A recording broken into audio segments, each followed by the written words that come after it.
জি আসসালামু আলাইকুম। আমার নাম মোহাম্মদ খুরশিদ আলম। আমি বাড্ডা থেকে আসছি। আমার ছোট ভাই থাকে পর্তুগালে। উনি অনলাইনের মাধ্যমে এটা দেখছে, দেখি আমার বলছে যে একটু তদন্ত করার জন্য। তখন আমি একদিন গেছিলাম যে এয়ারপোর্টের পাশে প্রজেক্টে যাই, দেখি প্রজেক্টটা আমার ভালো লাগছে। ওইখানে আমাদের ম্যানেজিং ডাইরেক্টর সাহেব ছিল, ওনার সাথে কথা বলে আমার কাছে ভালো লাগছে।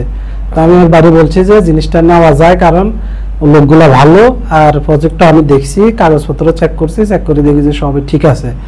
এরপরে আমরা ওনার সাথে মোবাইলের মাধ্যমে কথাবার্তা ফাইনাল করে আজকে আসছি। আইসা আমরা প্রথম কিস্তির টাকাটা ওনার হাতে দিলাম। দেওয়ার পরে উনি বুঝি পাইছে, বুঝি পাই এখন আমাদেরকে রিসিট সব কিছু দিব। উনি আসলে অনেক ভালো মানুষ। ওনার লাগে আমি কয়েকদিনের সম্পর্কে বুঝতে পারছি। আজকে প্রায় 1 মাস তো হয়ে গেছে ওনার সাথে সম্পর্ক। 1 মাসের ভিতরে ওনার মোটামুটি সব কিছু আমি খবরাখবর নিছি। আবার ওনার বাসায় আসছি, ওনার বাসায় সব কিছু দেখছি, দেখার পরে আমার পছন্দ হয়েছে। যাক, ইনশাল্লাহ উনি অনেক ভদ্র মানুষ, ভালো মানুষ দেখতেছি।